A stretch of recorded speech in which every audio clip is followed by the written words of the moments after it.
Next inhale, step that right foot back. Pivot the left toes in.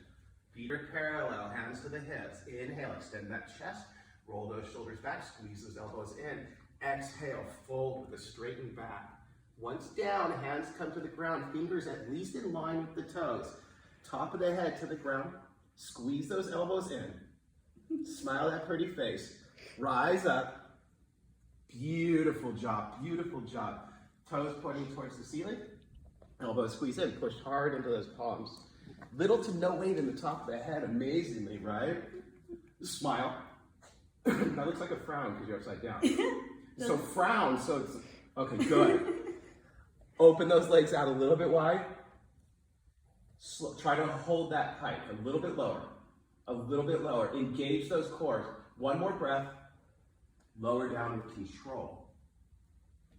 Half lifting, inhale. Hands to the hips. Rise up.